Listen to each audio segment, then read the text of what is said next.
Na aula de hoje a gente vai estudar um pouco sobre ligação iônica. Vamos aprender como representar as estruturas de Lewis de compostos iônicos.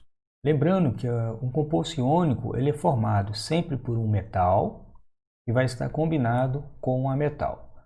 Na tabela periódica, a localização desses metais que a gente vai trabalhar nesta aula sobre ligação iônica são os metais do grupo 1 e do grupo 2, ou também conhecido como família 1 ou família 2A, e o alumínio do grupo 13 ou família 3A. Esses são os metais. E eles vão formar uma ligação iônica quando ele estiver ligado com os ametais. Os ametais estão circulados aqui na tabela periódica, são esses elementos. E nessa ligação, ocorre a transferência de elétron de um metal para um ametal, uma vez que o metal ele tem facilidade de perder elétron porque ele tem baixa energia de ionização e baixa afinidade eletrônica. Por outro lado, o ametal é o contrário, ele tem alta afinidade eletrônica e tem uma alta energia de ionização.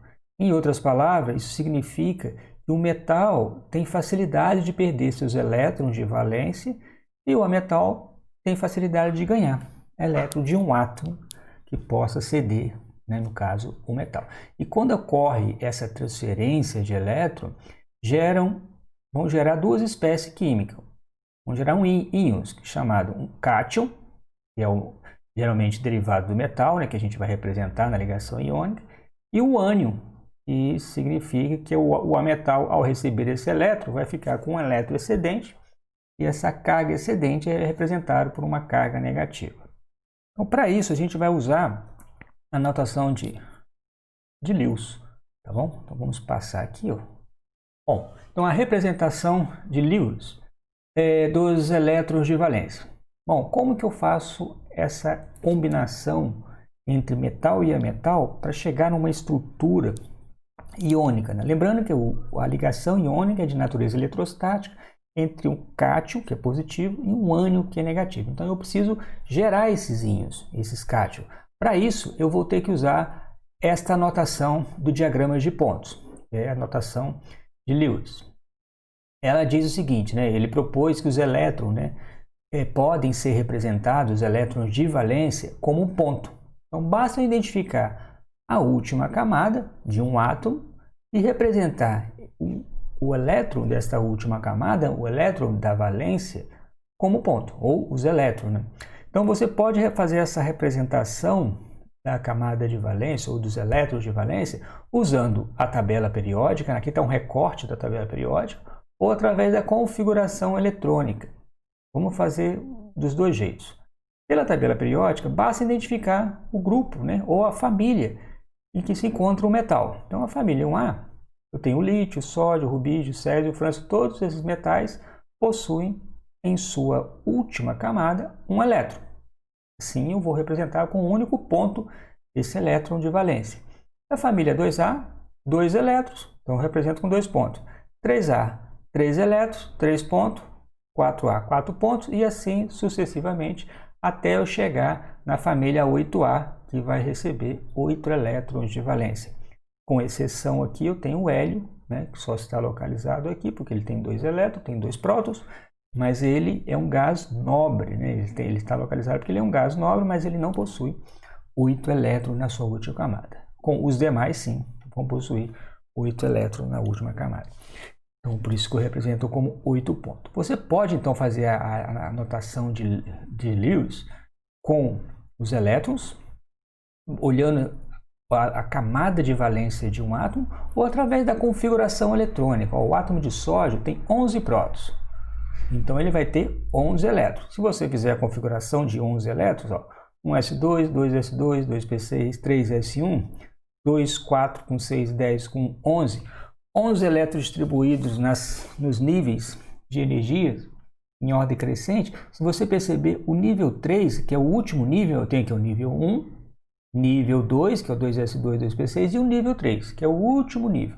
Esse nível 3, o elétron presente nesse nível, você representa como um ponto. Então, eu tenho um elétron na última camada, um ponto. Da mesma forma, O cloro tem 17 prótons, 17 elétrons no seu estado fundamental, no estado neutro. Na última camada, né, ou no último nível, nível 3, eu tenho 7 elétrons, então 7 pontos. Então você pode fazer a notação de pontos, né, diagramas de pontos, olhando a tabela periódica ou através da configuração eletrônica. Ok? Então vamos representar então com esses dados como que eu gero o composto iônico, a estrutura de Lewis desse composto iônico. Então, você pode usar a configuração ou a tabela periódica. A gente viu nos slides anteriores que o sódio ele pertence ao grupo 1, né, a família 1A, então ele possui um elétron. Já o cloro pertence à família 7A, então ele possui 7 elétrons de valência. Então, o metal, quando ele estiver combinado com um ametal, sempre o metal ele vai perder o seu elétron de valência. Sempre ele vai perder a sua valência para completar o octeto. Da mesma forma, o cloro, ele é um ametal, ele vai ganhar o elétron para preencher o seu último nível, alcançando 8 elétrons. Então vamos ver como que fica. Como o metal perde a sua valência, ele gera um cátion. Quando o cloro ganha o elétron, ele vai formar um ânion. Então eu tenho aqui a geração de duas cargas, né, uma carga positiva e outra negativa, geração de um cátion, geração de um ânion, ou seja, eu tenho íons e a ligação é de natureza eletrostática, a gente chama de ligação iônica, ligação formada por íons de cargas opostas. Então essa é a estrutura de Lewis. Perceba que o cátion de sódio, né, que é originado pela perda de um elétron do átomo de sódio, ao perder um elétron, tá vendo? Quando o átomo de sódio perde um elétron do seu último nível, a sua camada mais externa, e agora vai ser a camada 2 ou nível 2, passa a ter 8 elétrons. Da mesma forma, o cloro. O cloro, ao ganhar um elétron, ele tinha 7, 2 com 5, 7. Ao ganhar um elétron, passa a ficar com 8 elétrons no último nível, na última camada. Então, essa configuração com 8 elétrons é chamado de regra do octeto. Então, os átomos vão se unir de modo a atingir uma estabilidade química que é explicada nesse contexto nosso com a regra do octeto. A capacidade, os átomos vão se combinar de modo a possuir uma configuração com 8 elétrons na sua última camada, sendo o metal perdendo o elétron, a sua valência, e o ametal ganhando o elétron para completar essa configuração com 8 elétrons na última camada. Vamos fazer então alguns exemplos para a gente fixar este assunto. Então aqui, forneça a estrutura de Lewis do composto iônico formado pelos átomos cálcio e oxigênio.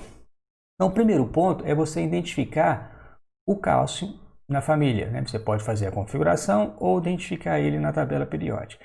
Ele pertence ao grupo, à família 2A, então ele possui 2 elétrons na sua valência, na sua última camada. O oxigênio, por sua vez, ele está localizado na família 6A, então ele possui 6 elétrons de valência. Então você tem que notar o seguinte, o metal perde a sua valência e o ametal vai ganhar o elétron para atingir o octeto. Você olha desse jeito que fica mais fácil. Esse aqui tem 2 elétrons a serem perdidos e esse aqui precisa de 2 elétrons para completar o seu octeto. O cálcio também vai completar o seu octeto. Para isso ele tem que perder a sua valência. Então o que acontece? Esses elétrons são transferidos para o oxigênio e eu tenho como resultado cálcio 2+, onde esse 2+ significa que ele perdeu 2 elétrons, e o oxigênio 2-, onde esse 2- é a carga de elétron, né? O número de elétrons ganhos, né? Ganhou 2 elétrons do átomo de cálcio. Eu tenho o cálcio aqui, o íon cálcio, que é o cátion, e o oxigênio 2-, que é o ânion. Então essa é a estrutura de Lewis do composto formado por carbono e oxigênio, que é o meu óxido de cálcio. Bom, vamos fazer mais um exemplo. O magnésio com o cloro. O magnésio ele está localizado na família 2A, então possui 2 elétrons. O átomo de cloro, se você observar, ele está na família 7A, então ele possui 7 elétrons. Então aqui a gente pode notar o seguinte, o magnésio precisa doar 2 elétrons, mas o átomo de cloro só precisa receber 1 para atingir o octeto. Uma vez que ele já tem 7, para atingir 8, ele precisa de 1. Então vou precisar de 2 átomos de cloro, porque cada um recebe 1 elétron, e aí eu tenho o composto iônico formado pelo Mg2+, e ao perder o metal vai perder a sua valência, e cada átomo de cloro ganha 1. Então tem 2 átomos de cloro, na verdade estão 2 cloretos, né, o nome correto, cada um ganhou 1 elétron, e assim